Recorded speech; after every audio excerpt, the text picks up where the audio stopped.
Welcome to the Entrepreneur Station. I'm Yuna Cho. Entrepreneur Station runs a weekly video interview with entrepreneurs over the world to uncover the secret, what uncertainty that they have, and what is their management strategy. So today we have Christian Mischler, who is the co-founder and COO and also CMO of HotelQuickly. Hi, Christian. Hi, Yuna. How are you? I'm good. How are you? I'm very good, thank you. Yeah. So I know that you're one of the biggest startup. The HotelQuickly was founded at 2012, and it became so huge. And actually, you've started several tech startups so far, right? Correct, yeah. So could you give us a brief introduction of your startup that you founded so far? Sure. Okay, so I started a couple of startups so far. So the first one was actually in '97. So I was still in high school and started a small IT company. So we started to create some websites for small and medium enterprises. And back then, .com year, everybody, like all the companies, they realized it should have a website. So we just created this website and sold them slightly overpriced, but it was a great way to finance our high school. I then started in 2003. I started the next company, which is by now one of the largest publishing companies in the educational sector in Switzerland. So it's that one is doing really well. So we help more than 50,000 students every year to basically pass their exams at university and University of Applied Sciences. Now we also offer products for students, students of lower age and also postgrad. So it's the whole spectrum of the educational publishing. So we offer products there. I then started a recruiting company in 2009 in Sweden. That one actually didn't work out. So it was running for like 2 or 3 years, and then we had to close shop. Thereafter I was working for Credit Suisse for a while, but then joined Rocket Internet and started Foodpanda for Rocket Internet, which is by now one of the largest food delivery companies globally. So I started it first in Southeast Asia in 5 countries, and then helped expand the company to 28 countries within a year. So it was a very quick expansion. And now it's HotelQuickly, and we are the leading last-minute hotel booking app in Asia Pacific. We're now in 15 countries, so we're live for about 3 years. Live in 3 countries, have a bit more than 100 employees in 9 offices, and we are present in 15 countries. So it's growing very quickly. Impressive. So one of the interesting part of your entrepreneurship is you choose Asia market to start your new business as a foreigner. And I assume that there will be lots of uncertainty, and especially in its early stage. So my question is, what was the most biggest or significant for you, significant uncertainty for you so far? There's always, I think it's part of the entrepreneurial journey to live with uncertainty. I think you need to, as an entrepreneur, you need to sort of be inclined in and attracted by risks, because otherwise, if you take the less risky routes, you probably would join a large corporation and you get your salary and you make your corporate career, and it's a lot less risk than if you choose the way of creating something new that has not been around and you try to disrupt an industry. And as you say, I'm European, and I moved to Asia to start a company and started in multiple countries. And I think important, once you deal with uncertainties, to know what is the risk, right? So only the biggest risk comes from not knowing, and it's a lot of things you'll never know, but it's great if you know what you don't know, right? So then you can try to find out. For instance, in our case with HotelQuickly, we did a lot of surveys in the markets to find out, how do people interact with an application? What are they really looking for? What are like the important elements that we should have in the app, and what are like the payment gateways, the languages that we should use, and what are sort of cultural differences in terms of communication that we should be aware of, and all that. So all that stuff that we don't know, and it's sort of an uncertainty of when you start a business, you can fix by having surveys. The biggest uncertainty for me probably was back then to not know whether we will get the money to actually start a company, because we needed to fundraise. You need the resources to be able to even take off and it took quite a while to get the money that we were looking for. And for quite some time, it didn't look good, because also due to the reason because we were foreigners in Asia. But at the end of the day, we managed, and we got our seed round, and we managed to launch a company. But it's a big uncertainty, because you have no product, you have no customers, you have an idea, and the market basically tells you, yeah, it's going to be big. But you only wait for sort of the proof, and only with the proof you get the money. And if you don't get the money, you can't even start working. So it's a state of the highest uncertainty basically before you even launch the company, if you don't have your financing secured. I see. So you pointed out the financing issue as a biggest uncertainty. And how did you manage that? How did you deal with that?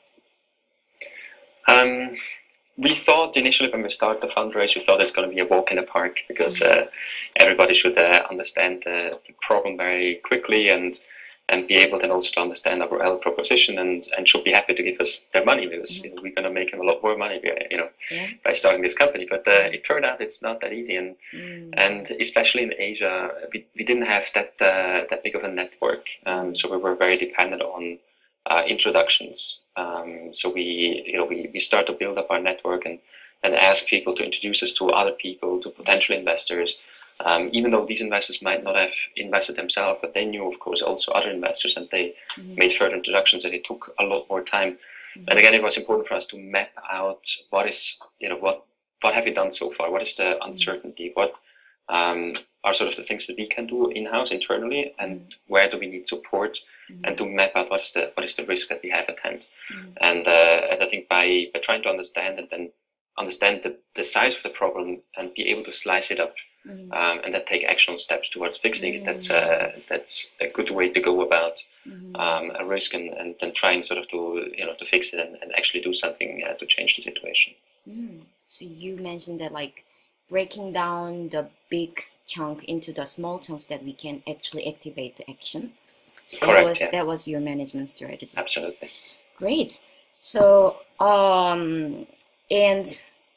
so it can be a weird question, but if you can rate the degree of the uncertainty of that moment that you perceive, then how much would you give out of 10? Well, it was maybe an 11. So it's the highest possible uncertainty, because if you would not have raised the money, the whole project, the whole company would not even have started, right? It was really like a 1 or a 0 decision. We raised the money, and we started, and it got big, and it's growing fast. If you would not have gotten money, HotelQuickly would not be around now, right? So it's really like, you're in this decision, like, okay, either we're going to go and do it and build something big, or we're going to go out and do something else, because no one will give us the money to actually go after this problem. So it was a very, very high uncertainty, and after all, we didn't have an income then either. It was also, we had at some point to close to get the money, because otherwise at some point we would have needed some income for ourselves, and could not wait any longer. So it was like, it was the highest possible degree of uncertainty.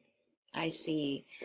Then, like, I can see that it was very kind of scary situation, like, because you have very scalable business plan, and you need a salary for, what was it, 4 or 5 members for your 5 co-founders, including myself. Yeah, for the salary. And so, but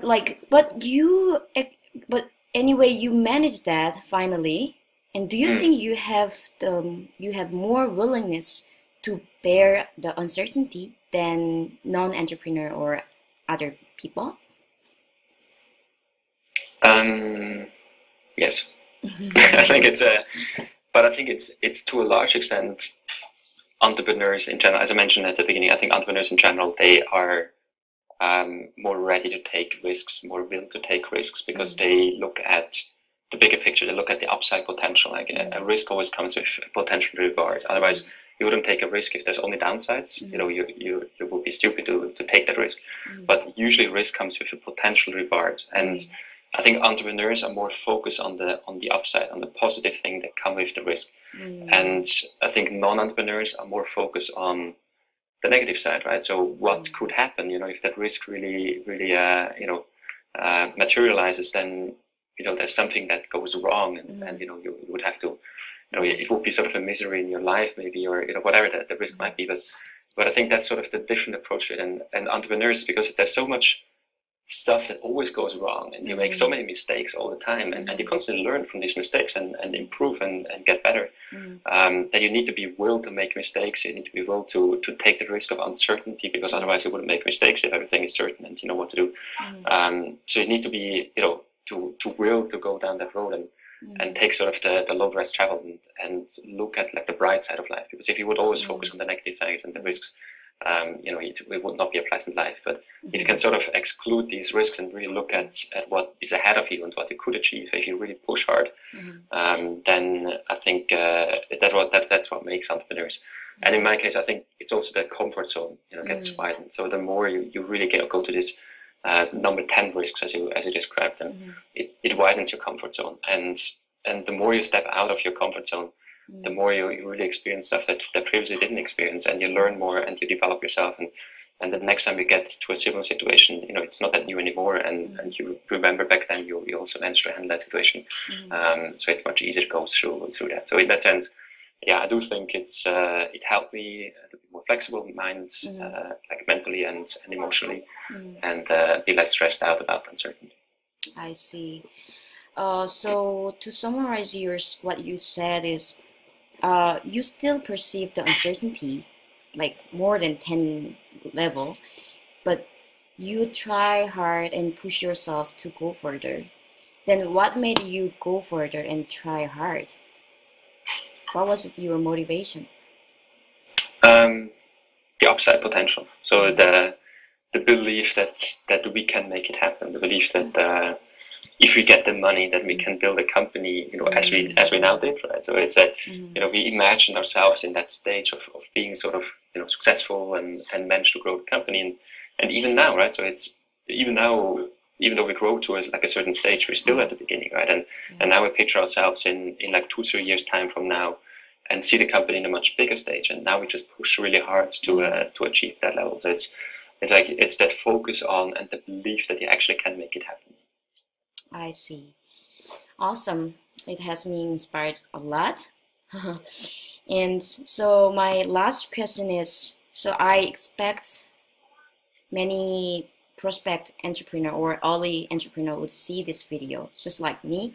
And can you let us your top tip to motivate yourself to act?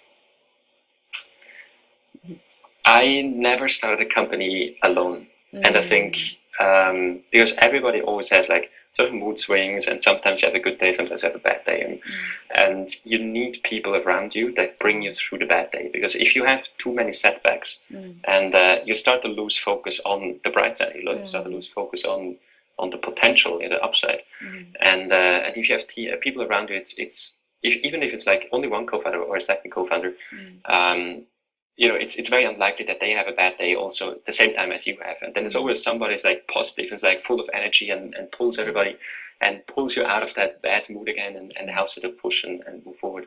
I think it's important that you have the right group, the right co-founders, complementary skills, but they can really go through also tough times, and you can really count on each other, because then that will help you to really push hard and go through that uncertainty and continue pushing. Great, awesome. So yeah, that was pretty much done for my interview question. All right. Thank you very much. Thank you very much. Did you enjoy this? I did. Yeah, I did. Yeah, I really enjoyed this. I need to reflect on your interview, and I will let you know. I will let you know. I will show you the final video. Okay. Yeah, sounds good. Okay. Thank you very much. All right. Have a nice weekend. You too. Have a nice weekend. All right. Bye-bye. Bye.